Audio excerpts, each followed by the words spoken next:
for listeners who are blind, have low vision, or have another print disability, which makes reading, holding a book, or turning a page difficult or impossible. The content is copyrighted by the respective publishers. For more information, please visit us on the web at nfradioreading.org. Hello, this is Dan Arth, and for the next hour, I will be reading from the December 2025 Buffalo Criterion on the Niagara Frontier Radio Reading Service. Article: Parents now pay more for childcare than housing across the U.S. by Stacy M. Brown. Childcare is draining American families with a force that has begun to rival housing costs, and new national analysis shows that in cities across the country, parents are paying more to care for their children than to keep a roof over their heads. Childcare is draining American families with a force that has begun to rival housing costs. And new national analysis shows that in cities across the country, parents are paying more to care for their children than to keep a roof over their heads.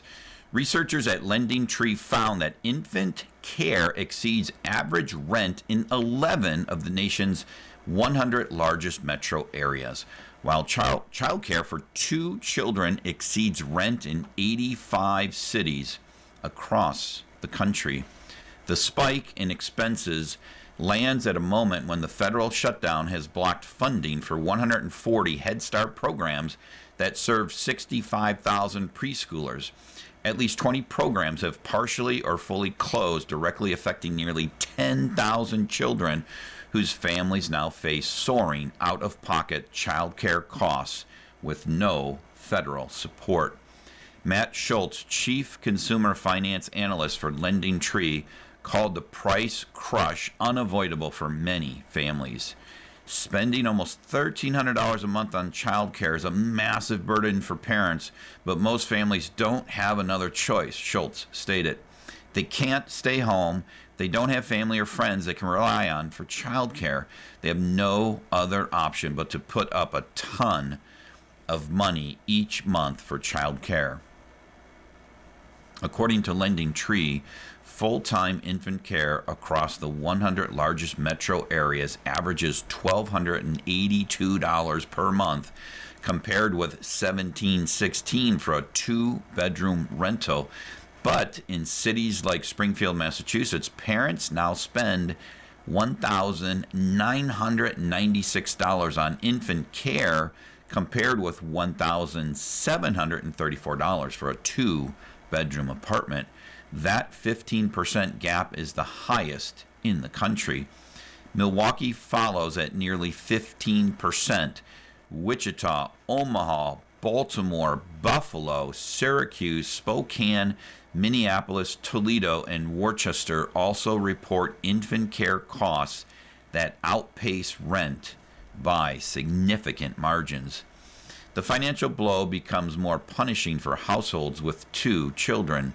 Families in Omaha are paying $2,891 a month for childcare for an infant and a 4-year-old, more than twice the city's average monthly rent of $1,368. Milwaukee and Buffalo are close behind, with childcare there also costing more than double the rent. Households in Springfield, Syracuse, Toledo, Spokane, Minneapolis, Wichita, and Rochester all face gaps of 70% or more between childcare costs and rent. Lending Tree notes that while the situation is severe in many regions, the pressure is also felt in cities where rent is extremely high. In Miami, San Jose, and San Francisco, rent still exceeds childcare costs, but childcare remains a heavy expense that continues to climb. Nationally, the price of childcare increased more than 30% between 2020 and 2024, driven in part by shortages of early childhood educators and widespread childcare deserts in rural and low-income regions. For many households, the federal shutdown has turned an already strained system into a breaking point. Without funding, Head Start programs in more than a dozen states have already halted classes or reduced hours. Advocates warn that families who lose subsidized early childhood education face few alternatives, especially in communities that already lack available childcare slots. Schultz said families should brace for continued financial pressure. High rent and childcare costs create massive challenges for most young families, he said. However, to the degree possible, it is important to not fully ignore long-term goals like retirement and emergency savings. District of Columbia story. In Washington, childcare rivals the region's soaring rent as federal shutdown cuts off funding for thousands. In the nation's capital, where the price of nearly everything feels inflated, childcare has emerged as one of the most punishing expenses for families. New data from LendingTree shows that in the Washington metro area, full-time infant care averages $2,140 per month, almost equal to the region's two-bedroom rent of $2,253. For households with 2 young children, the burden jumps even higher to $3,854 per month, 71% more than the region's average rent. The fallout from the federal shutdown is making the pressure even worse. As of November 1st, 140 Head Start programs nationwide serving 65,000 preschoolers have received no federal funding. 20 programs have been forced to fully or partially close, affecting nearly 10,000 children.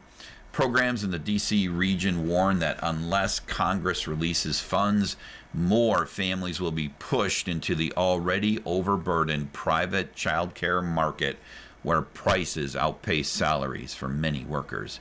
Nationally, the LendingTree analysis found that the cost of infant care exceeds rent in 11 cities, and that the price of caring for an infant and a 4-year-old is higher than rent in 85 cities.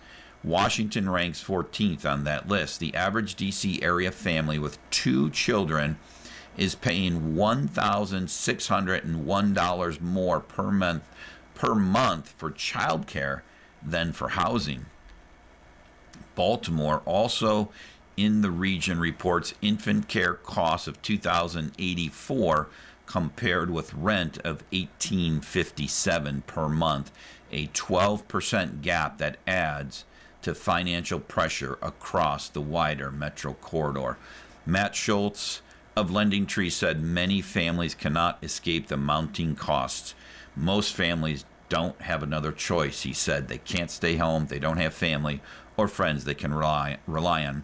The tight supply of early childhood educators in the district, the high cost of commercial space for licensed centers, and the region's elevated cost of living all contribute to the problem.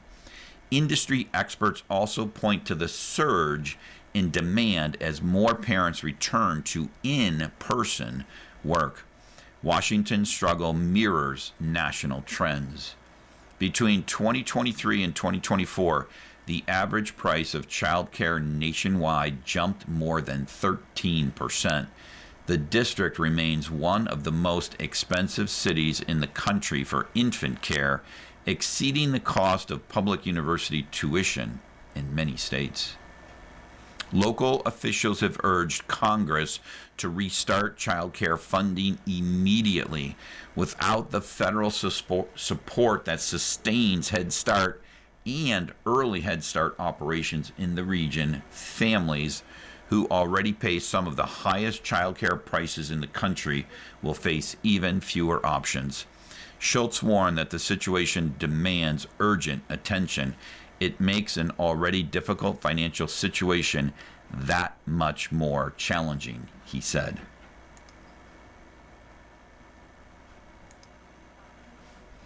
You are listening to a reading of articles and features from the Buffalo Criterion on the Niagara Frontier Radio Reading Service.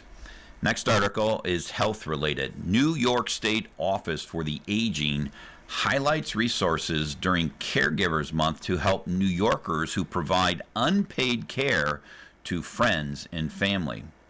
The New York State Office for the Aging today recognized National Family Caregivers Month, highlighting the many resources to support unpaid caregivers in New York State who provide uncompensated help to a friend or family member. New York State Office for Aging Director Greg Olson said, National Family Caregivers Month is a time to celebrate and recognize the people in your life caring for a loved one. While each caregiver's journey is unique, you are not alone. NYSOFA, the New York State Office for the Aging, and our community partners work continuously to help caregivers understand the importance of their work and support them, including in-person support as well as tools to relieve caregiver stress, find resources, learn evidence-based best practices, and feel empowered.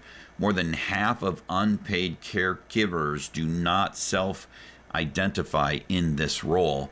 They are family members, friends, or neighbors who provide unpaid care and support to someone else, such as a spouse, an older parent, children, or someone with chronic or other medical conditions. NYSOFA works on multiple levels to raise awareness of unpaid caregiving while offering programs for all individuals of all ages who provide this care for someone else, including many digital resources and supports. In New York State, every year, more than 4 million caregivers provide direct and indirect care to assist a relative, friend, or neighbor, regardless of age.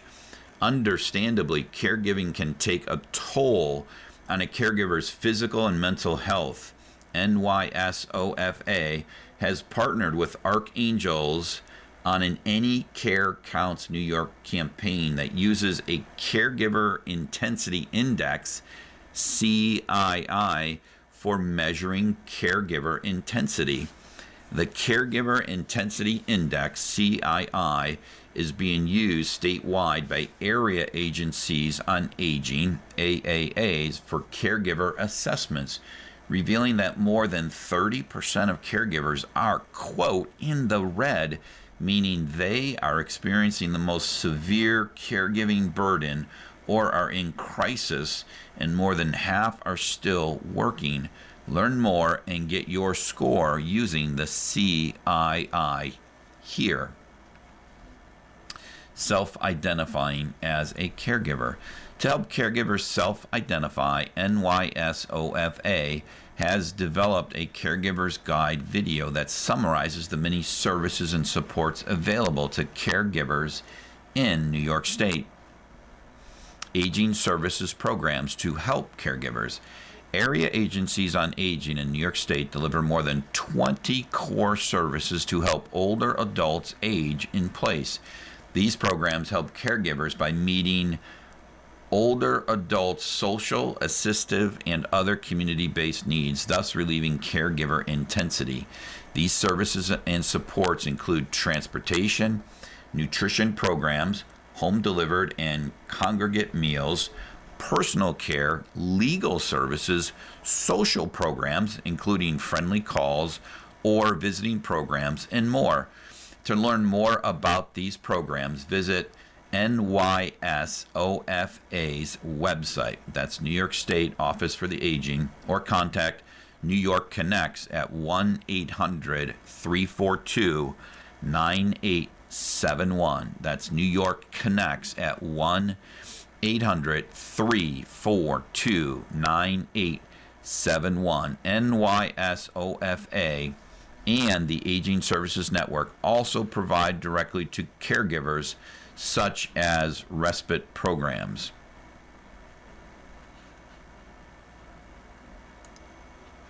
Finance article.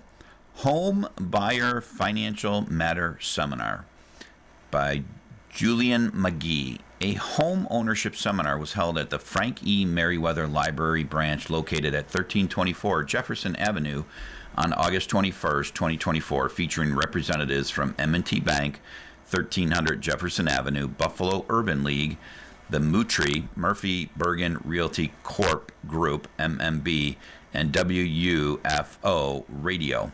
The seminar was aimed at getting vital information to future home buyers so that they can make wise decisions in home property buying. To begin with, Miss India Walker, branch manager of the Jefferson M&T branch, spoke about the importance of having good credit when buying a home. Quote, good credit is the underlying rule in buying a home or even renting an apartment. Paying bills on time can show a good standing and rating on a credit report. The bank will help customers look and see what a credit report says, offer to help improve their credit scores, and offer ways to help customers save for their down payments through various bank accounts available, said Miss Walker. Miss Shelley Fryer, M&T Bank Mortgage Officer at the Broadway branch at 999 Broadway Street, gave helpful advice on the pre-approval process by assisting the home buyer in telling them that they must meet the requirements of 2 years of full-time employment, money for the home inspection, and aim for the 5% of the purchase price of the home. She also said that a high credit score will give better mortgage options, plus taking the first-time home buyer's class would be good as well. Miss Rosalind Burgeon of MMB Realty Group, located at 651 Delaware Avenue, has been in business for 4 years, and the realty company has grown tremendously. Their aim is to help people get generational wealth through home ownership. The realtors let their clients know what it takes to buy a house from start to finish. According to Mrs. Burgeon, a house is the largest purchase a person can make. An inspection of the home is necessary to see if the house a person wants to buy is in good condition. The group handed out books titled Home Buyer's Packet that speaks of what the prospective buyer seller should know from the various check-off lists provided in the book. One main thing the buyer seller should do is interview the realtor. The realtor should be knowledgeable and go through the entire process of home buying. They are working in your best interest. She went on to say, if a person is paying rent, they are paying the landlord's mortgage, car notes, and kids' education, and so on. When the renter can be paying their own mortgage, it's better to own your own home.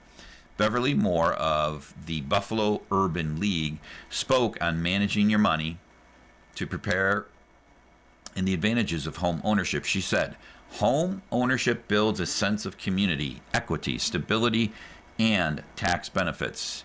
According to Ms. Moore, rental payments can increase budgeting for a down payment. Saving money first can create a spending budget to buy houses.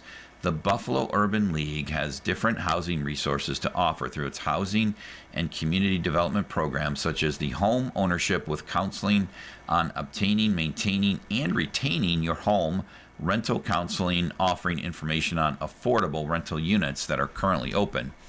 Utilizing the website www.nyhousingsearch.gov and rental listings for both Erie and Niagara counties. Miss Moore can be reached at the Buffalo Urban League, 15 Genesee Street, Buffalo, New York, 14203. 716-250-2400 or 716-250-2402 on Monday, Tuesday, and Thursday from 9 a.m. to 5 p.m. Finally, building up the community through home ownership is a way that generational wealth begins by making the resources available to do so. Sports. The final stretch run has arrived by Pat Freeman. The Buffalo Bills have entered the final stretch of the season and still have the hope of winning the division. If you would have told me at the beginning of the year that this week's matchup in New England would be a huge matchup with division and playoff implications, I would have said no possible way. This season has been ideal for parity in the NFL, with any week supplying upsets. The hometown team has continued to remain competitive despite teams that have slumped this season. Despite the criticisms of many, including myself, this organization is ranked as one of the best in the league under the McDermott Bean regime.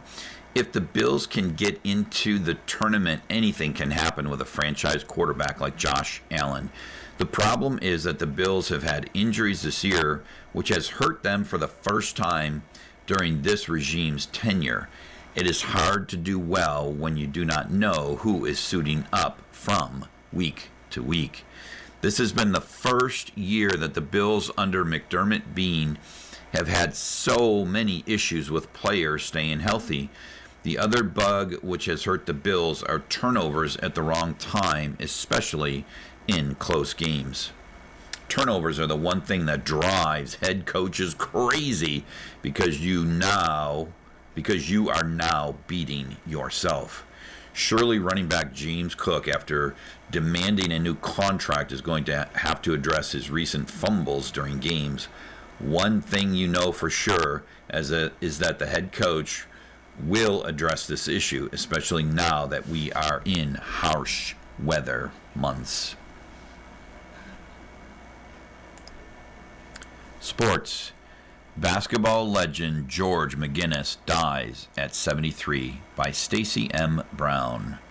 NBA Hall of Famer George McGinnis has died at 73. According to the Indiana Pacers organization, the legendary player who won 2 ABA championships with the team and later made a name for himself in the NBA died Thursday morning, December 14th. McGinnis had been hospitalized following a cardiac arrest at his residence. The Simon family and Pacers Sports and Entertainment expressed their condolences while highlighting McGinnis's profound impact on the basketball community. George McGinnis shaped so many of the fondest basketball memories for generations of Hoosiers. He was the very definition of Indiana basketball legend, a champion and a Hall of Fame athlete. But he was more than that. George was family, the statement read. Recognized for his exceptional contributions to the Pacers, McGinnis played a pivotal role during his 2 stints in the ABA and NBA finals. His illustrious career included ABA titles with the Pacers in 72 and 73, with McGinnis earning playoff MVP honors during the later championship run. The basketball maestro was also honored as the ABA co-MVP in the 74-75 season with the legendary Julius Erving after achieving a career-high average of 29.8 points per game. McGinnis transitioned to the NBA in 1975, joining the Philadelphia 76ers, where he earned consecutive All-Star nods before departing in 1978. Before retiring with the Pacers in 1982, McGinnis had a brief stint with the Denver Nuggets from 1978 to 1980 and received another All-Star selection. The basketball world formally recognized his monumental impact on the sport with his induction into the Hall of Fame in 2017, and the Pacers honored him by retiring his jersey number 30. Before turning pro, McGinnis was a third-team All-American at Indiana University in 1970 to 71, leading the Big Ten in scoring and rebounding.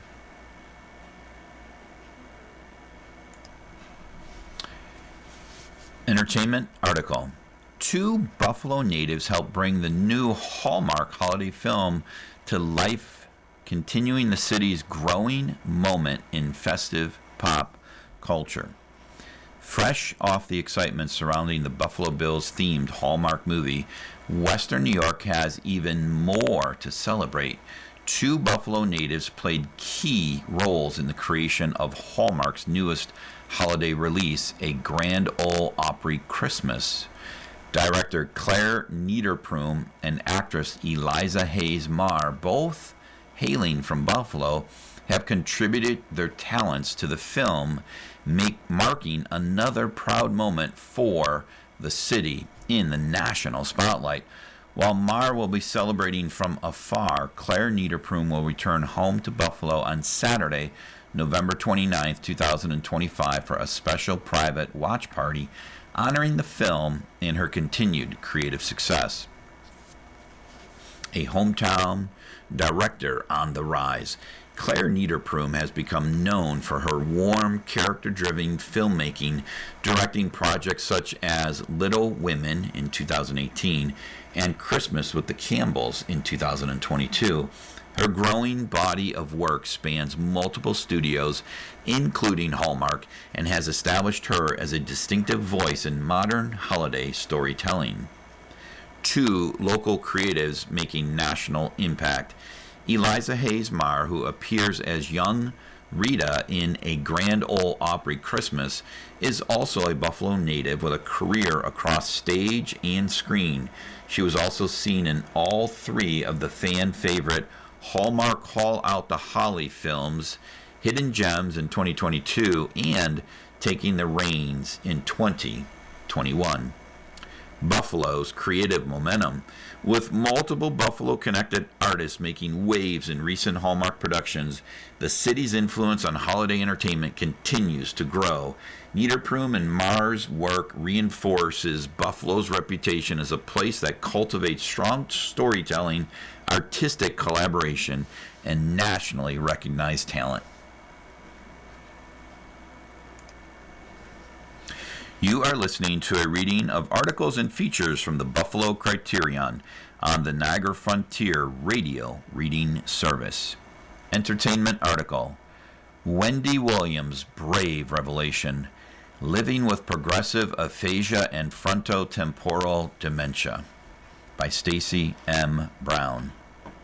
Before conquering daytime television, Williams spent 23 years building a devoted fan base on the radio with The Wendy Williams Experience, a top-rated daily radio show.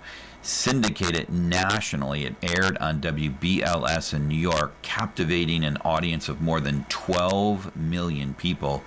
In recognition of her contributions, Williams was inducted into the National Radio Hall of Fame in November 2009, a prestigious honor held by only a handful of women. Wendy Williams' team has confirmed that the former daytime talk show host has been diagnosed with primary progressive aphasia and frontotemporal dementia, FTD. In a press release, aides to Williams said her condition, including aphasia, has impacted her language and communication abilities, while FTD has impacted Williams' behavior and cognitive functions.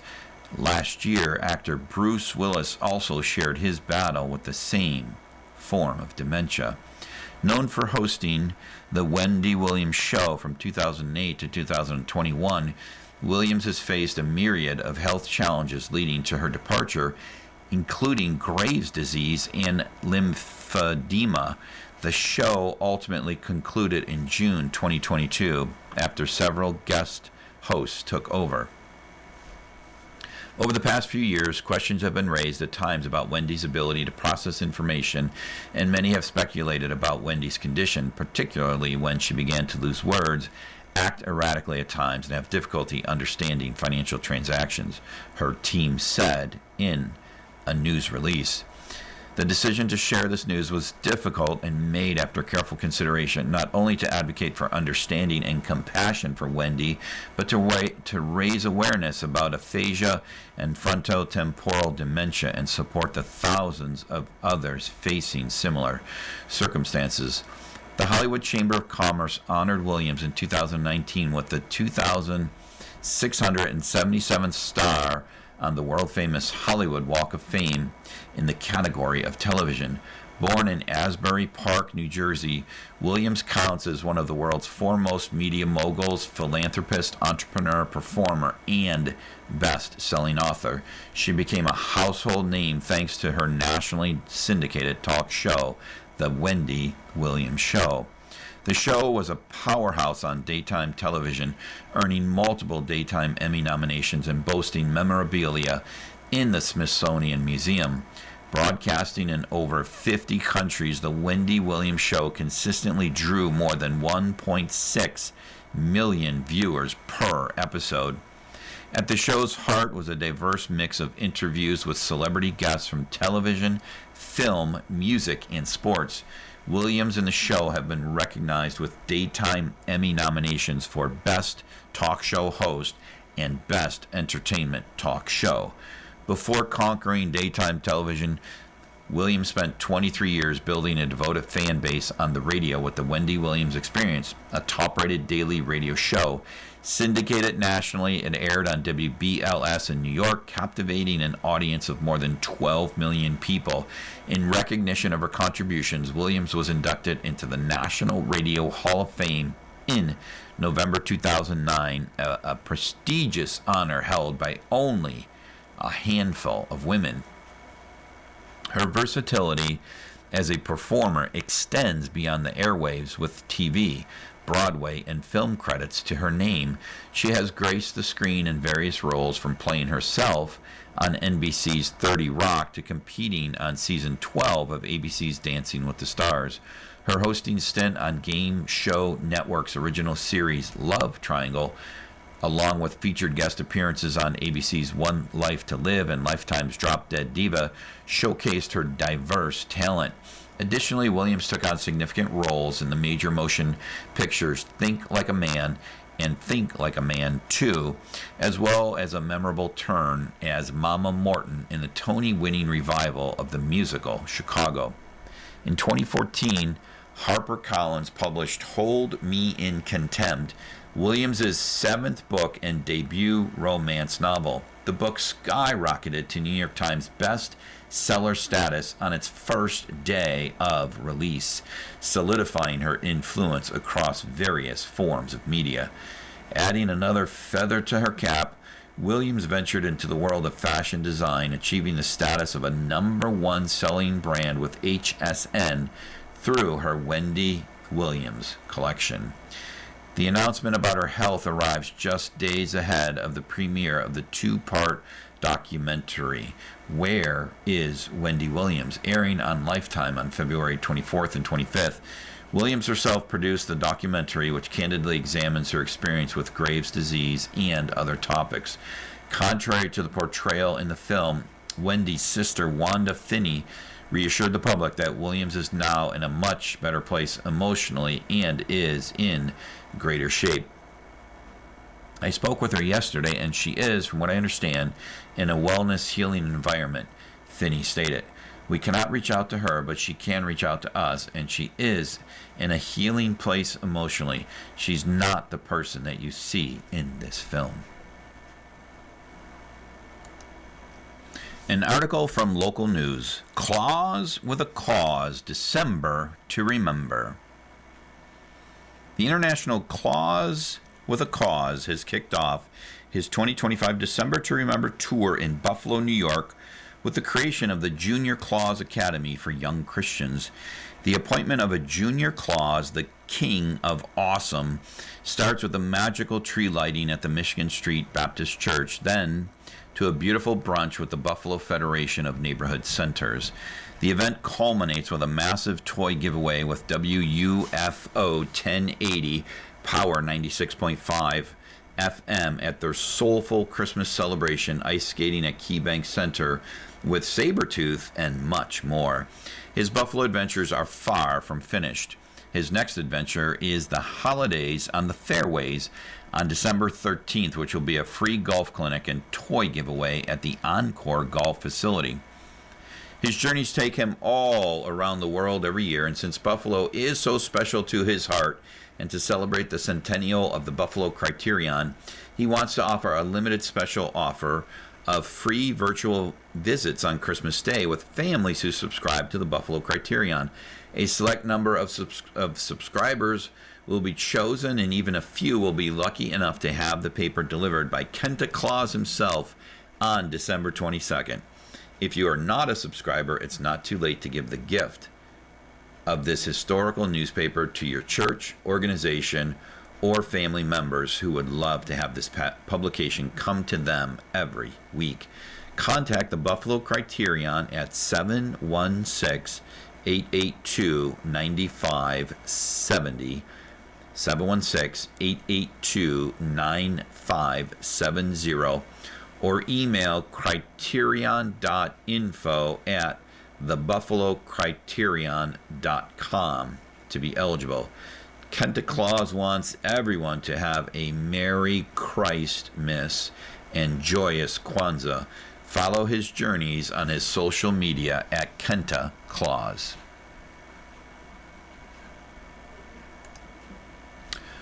Local news. Buffalo Prep's David Johnson moves to executive director. President Patty Stephen to focus on strategy, fundraising, and building endowment. Article. Buffalo Prep President Patty Stephen, in a long-planned and board-approved transition, will shift her full focus to strategic planning and philanthropic growth for the Education Equity Organization, and College Prep Senior Director David Johnson will take over Prep's day-to-day operations starting July 1st, 2026. The planned transition, approved by Buffalo Prep's board today, has been under discussion for 6 months. Buffalo Prep, in its 36th year, educates, mentors, and provides support for almost 800 scholars annually from 70 public, private, and charter middle schools and 18 high schools in 35 zip codes. Prep, which offers its scholars 6 grade-based programs, also actively supports its high school graduates in college and has an alumni chapter for its graduates. Buffalo Prep's growth and success on behalf of our scholars and their families also means the organization has become far-reaching enough that it's best managed by 2 people, said Board Chair Jody Ann Galvin, a partner at Hodgson Russ. This well-thought-out leadership sustainability decision puts Patty in a position to build Prep regionally and nationally, while David evolves from leading Prep's largest program to becoming executive director overseeing its daily operations. Johnson, 38, currently serves as the senior director of College Prep, the organization's program for high school students moving to post-secondary endeavors. According to research in 2021 in partnership with the University of Buffalo, Buffalo Prep high school scholars graduate from college in 6 years at an 84% rate, with 83% of Prep graduates responding to UB's survey. All students nationally have a 62% graduation rate in 6 years, and students in Prep's demographic nationally graduate at a 51% rate over 6 years. With an MS in executive leadership and change from Damon University, Johnson has more than 15 years experience in education and is a college access professional. He leads Prep's college readiness, academic success, workforce development initiatives. Executive Director will be Johnson's 4th area of responsibility at Prep over 8 years. A first-generation college graduate originally from Detroit, Michigan, Johnson received his BA from Damon Canisius Colleges. Also at Damon, he was assistant and then associate director of admissions, and served too as assistant men's basketball coach and director of player development for 12 years. He was a member of the Leadership Buffalo class of 2025. I'm honored by the board's confidence in me and look forward to continuing my menteeship with Patty. Prep staff is extraordinary, and I am humbled to help lead them, Johnson said. I feel my strengths and focus are in designing and managing comprehensive student development programs, building institutional partnerships, and facilitating transformative learning experiences. I look forward to continuing to apply those priorities to Prep. Johnson lives in Lockport with his wife, Bridget, a middle school special education teacher in the Royalton Heartland District, and their 2 sons. He is a member of the 716 squash board and coaches his sons' Little League football and basketball teams. Stephen, who has been at Prep for 16 years, became Prep's executive director in 2016. succeeding Marcia O'Neill White, and became president in 2022. Stephen will work closely with Johnson through an 8-month transition supported by a board leadership succession committee. Stephen, 47, centers her work on advancing educational and racial equity, promoting individual and collective well-being, and co-creating compassionate, inclusive cultures of care. She will continue to work on building PrEP's $4 million endowment. She has more than 20 years of leadership experience in the nonprofit sector and currently serves on several boards and committees, including the National Partnership for Educational Access, NPEA, D'Youville University, the Education Collaborative of Western New York, and the National Board of Reading Partners. She is also a co-founder of the Equity Alliance of Western New York. From entertainment, Michael, the King of Pop story returns to the big screen by Stacey M. Brown. The curtain has finally lifted on one of Hollywood's most anticipated films. Lionsgate has unveiled the official trailer and release date for Michael, the sweeping biopic about Michael Jackson that has been years in the making. Directed by Antoine Fuqua, the film will arrive in theaters on April 24th, 2026, with the singer's nephew, Jafar Jackson, stepping into the spotlight to portray his legendary uncle.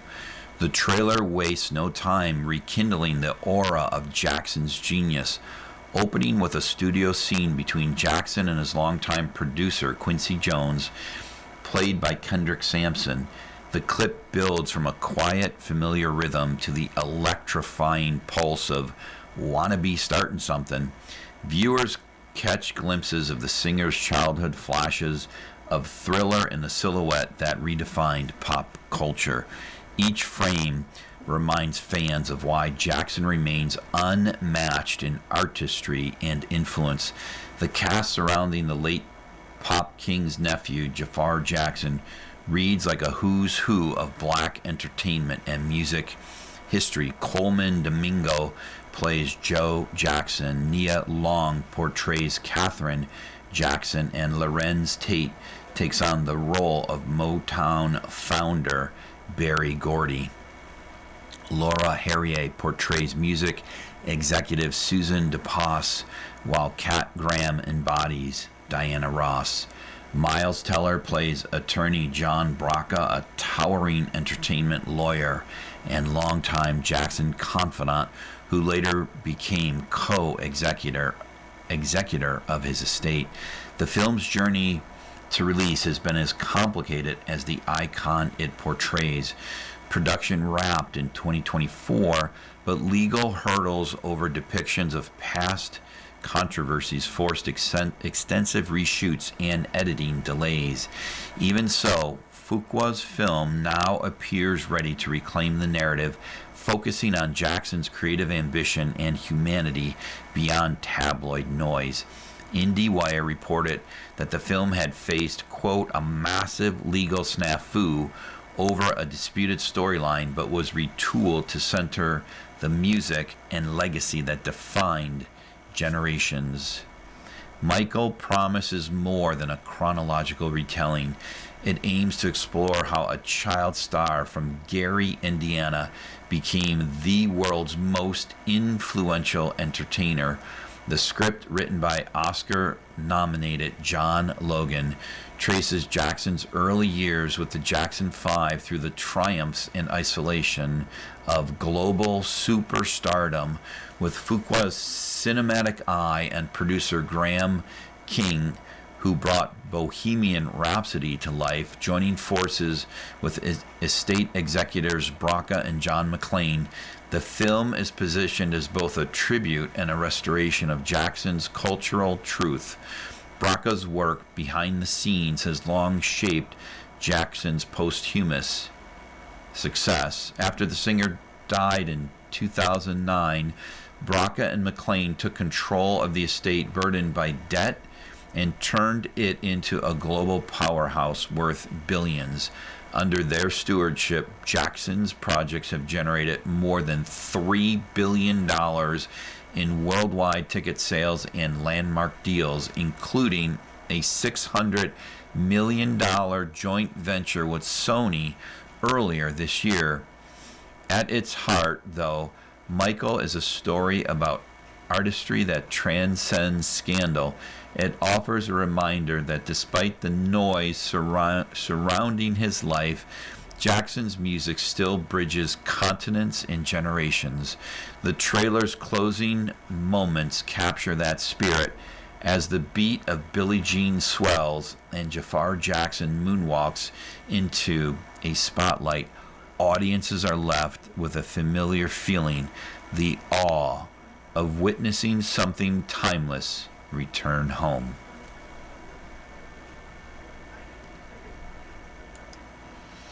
You are listening to a reading of articles and features from the Buffalo Criterion on the Niagara Frontier Radio Reading Service.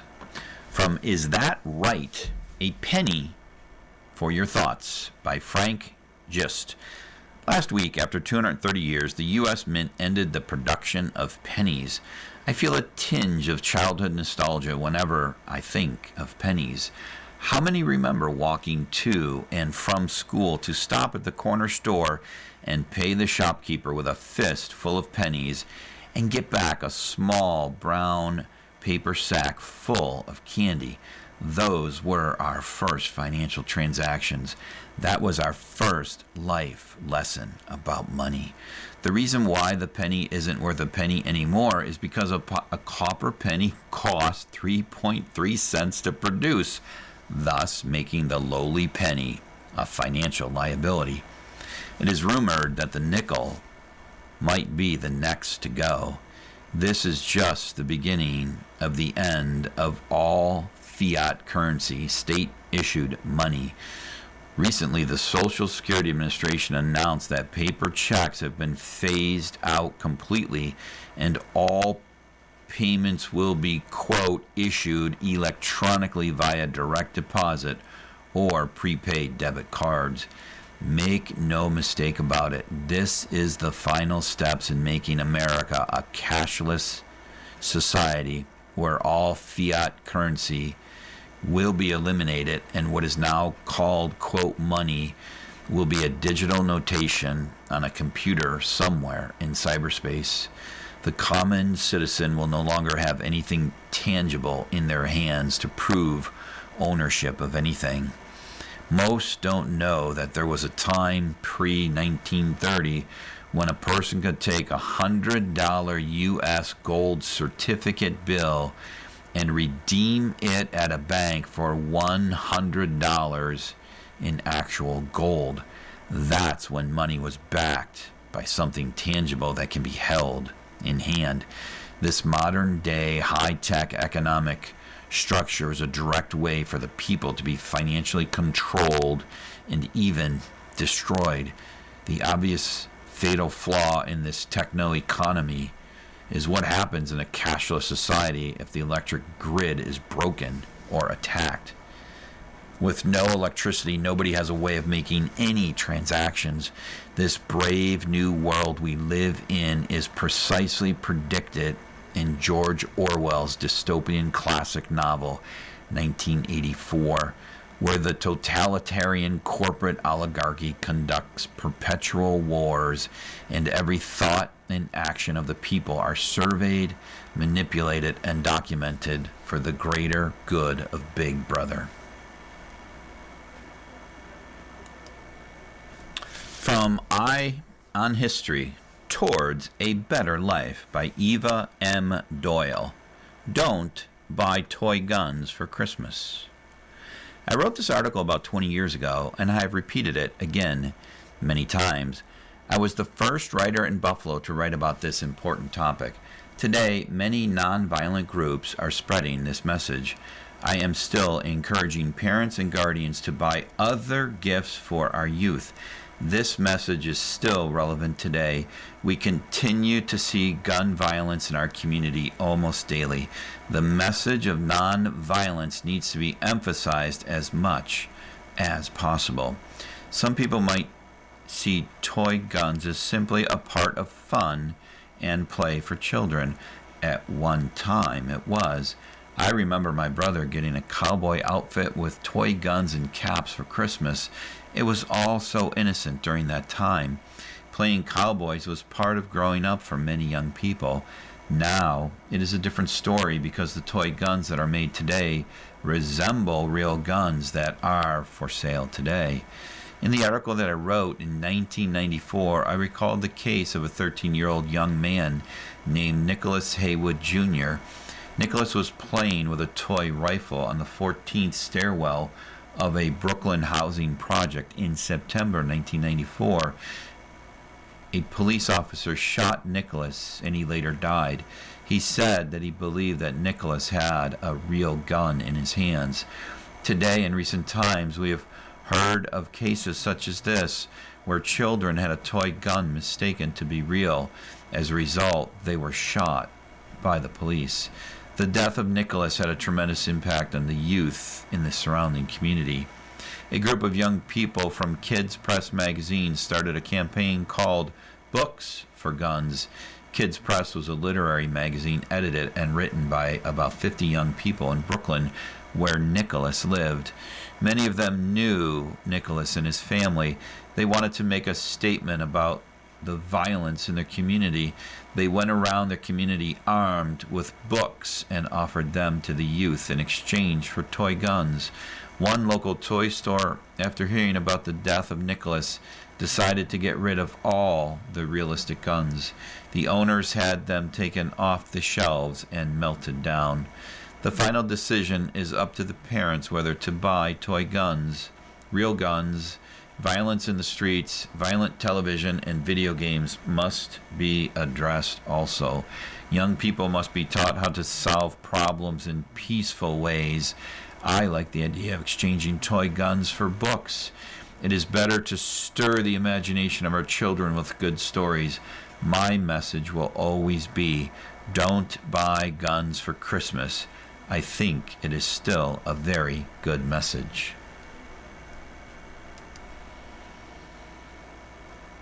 Eye on History, Towards a Better Life by Eva M. Doyle.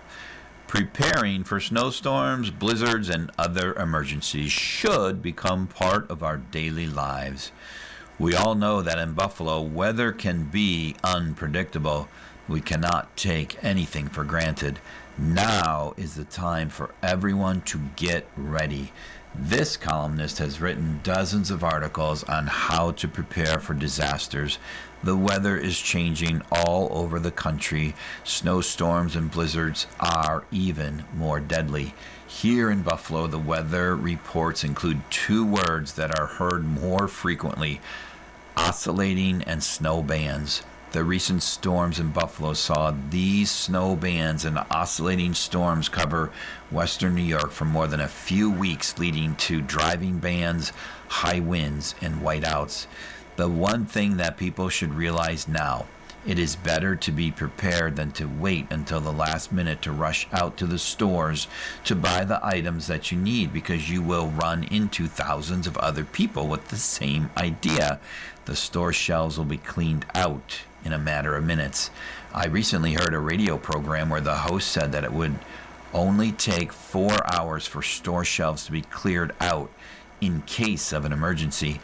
Now is the time to get the things that you will need in any storm to keep you safe. A disaster can strike any time. No area of the country is immune. Storms, blizzards, tornadoes, hurricanes, fires, floods, and other disasters can affect thousands of people.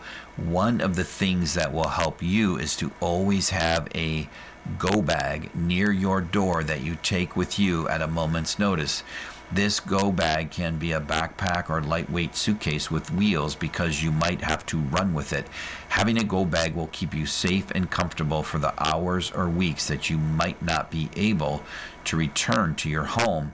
I recall that a friend who had attended one of my disaster preparedness workshops told a family member about the go bag. This family member lived in California during one of the fires. The go bag was helpful to her family when they had only minutes to escape the fire. All they had to do was take it and run. If you get warning that a storm is coming, then you must prepare yourself in time. Keep the following things in mind. If an official came to your house and told you to evacuate in 5 to 10 minutes, what would you take? Here are some possible items to keep in your bag, which should be kept near the door at all times. Prescriptions or medications that you need. You won't have time to go look for medicines. That's number 1. Number 2, bottled water. Number 3, non-perishable food items such as energy bars. 4, diapers, baby wipes, and other items for a baby. 5, your cell phone. Keep it charged. You might want to take an extra phone charger. An extra pair of glasses would be good. 6, a plastic bag with first aid items. 7, a small portable radio, and don't forget batteries in case the power goes out. 8, you need enough money for a few days in small bills. Have a roll of quarters in case you have to stay in a shelter. The quarters can be used for any vending machines that might be available. And possible items to keep in your car: 1, a blanket, extra face masks, and hand sanitizer. 2, non-perishable food items, plastic eating utensils, and a can opener. 3, a fire extinguisher. 4, a first aid kit. 5, a flashlight. 6, bottled water. 7, garbage bags. 8, a weather band radio. And please note, these are suggestions. There are other items that you might consider. Remember, keep a full tank of gas before you go to bed at night. Keep a blanket, jacket, flashlight, and non-perishable food in your car at all times. Invest in hand warmers and a good pair of gloves. Remember the story of the grasshopper and the ant. The grasshopper played all summer and laughed at the ant who was storing food for the winter. When the winter came, the grasshopper was unprepared and the ant was warm and comfortable. Here are some words to the wise: be prepared. You've been listening to a reading of articles and features from the December 2025 issue of the Buffalo Criterion. We read from the Buffalo Criterion every Friday at 7 p.m. Your reader has been Dan Arth. Thank you for listening. Coming up next in the Niagara Frontier Radio Reading Service, we have the New York Times. Following that, 9 o'clock is the Buffalo Spree, and at 10 o'clock is episode number 10 of Homestand by Will Bardenwerper. Stay with us for these readings and more. Radio Reading mails out a large print program schedule to our listeners every other month. If you have not received a Niagara Frontier Radio Reading Service large print program schedule in the mail, please call us at 716-821-5555. We will make sure that you receive one every other month. A Braille version of the schedule is also available upon request.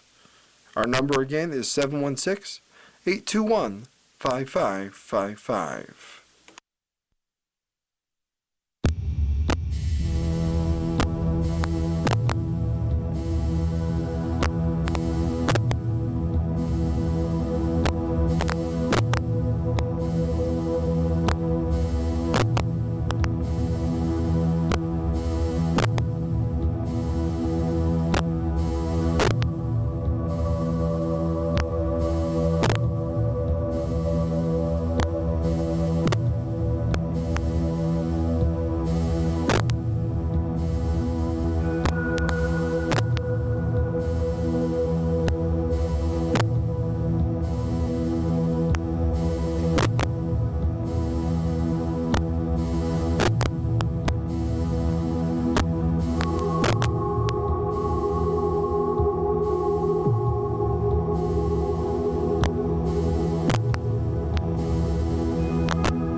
Hello, this is Mark Reier.